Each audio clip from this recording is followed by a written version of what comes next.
world's largest military presence of 2 million troops. What China is concerned about now is the weapons developed by China, which could penetrate the U.S. military defense strategy. The report quoted the Pentagon as saying that the Chinese had tested 2 hypersonic weapons this summer. But the Chinese have so far accepted a test.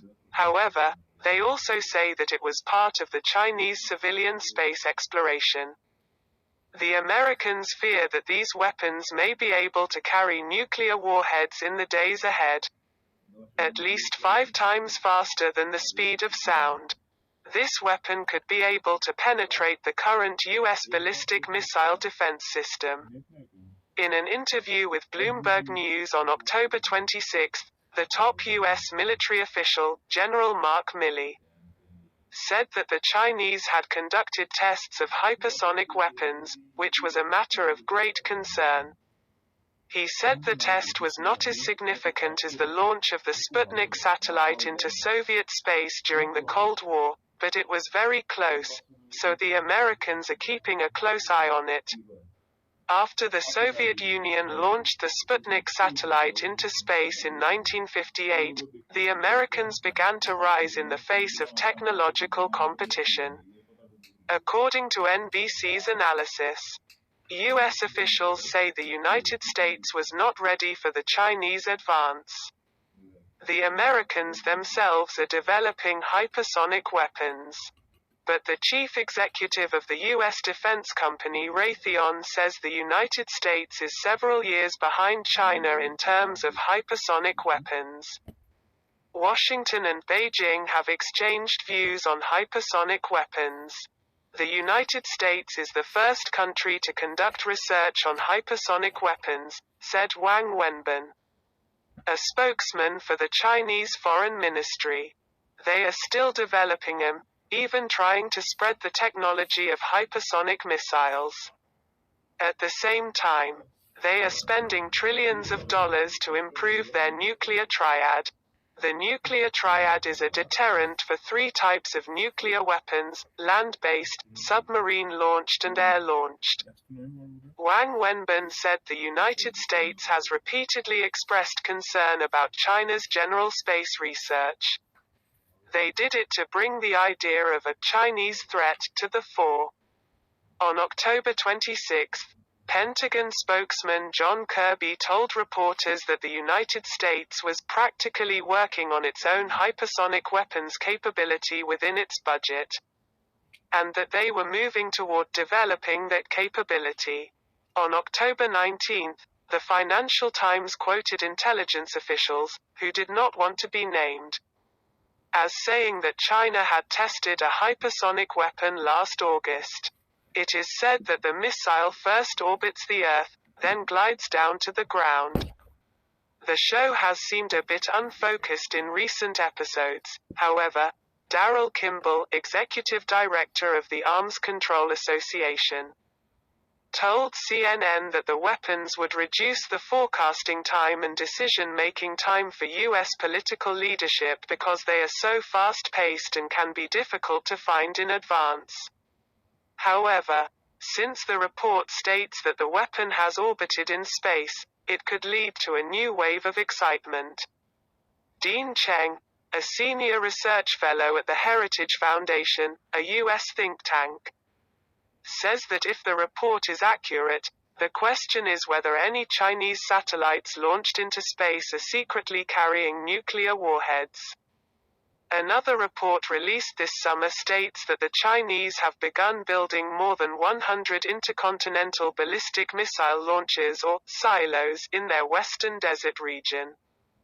Dean Cheng says the Chinese have recently advanced their intercontinental strategic nuclear weapons capability over the past 4 or 5 decades. U.S. State Department spokesman Ned Price told reporters that the Chinese had tested at least 250 ballistic missiles in less than a year until September 2021. Darrell Kimball thinks that it could be more worrying if unbridled arms races start in East Asia to develop hypersonic missiles. Because there is military tension between China and Japan, Also on the Korean Peninsula, there is also tension between China and the United States. Recently, there have been reports that North Korea is also developing hypersonic weapons. While some have sought China's relationship with the source of the North Korean technology, it is likely that the technology was developed by the Koreans themselves. However, some point out that China's hypersonic weapons development needs to be viewed on a larger scale. In an interview with Deutsche Welle, Bradley Baumann, senior director of the Foundation for the Defense of Democracy, says that while this is an important capability at first, it is nothing new. And second, China already has the capability to launch a nuclear attack on the mainland.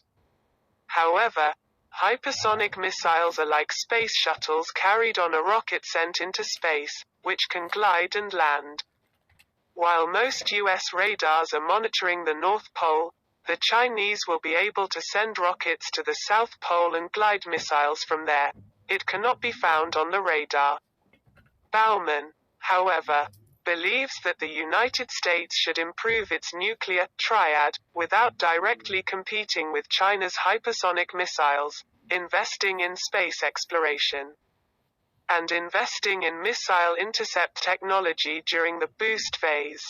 He thinks that the biggest concern is that they are unbridledly increasing their military capabilities because there is no arms control treaty with the Chinese, which is disturbing US military officials. But Bowman says he does not want to negotiate unless rivals put pressure on a state. Therefore, the United States can try to control the weapons projects in Moscow and Beijing by improving its nuclear capabilities. Many Americans understand that US officials are exaggerating the Chinese threat. General John Hyten, the outgoing US second highest-ranking military official, told reporters that the United States has conducted only 9 hypersonic weapons tests in the past 5 years. The Chinese, on the other hand, conducted hundreds of hypersonic experiments at the same time.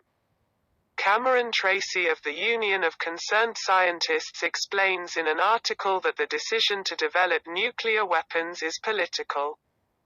The Soviets and the Americans did not intend to destroy each other during the 4 decades of the Cold War because no one wanted to destroy each other for their own sake.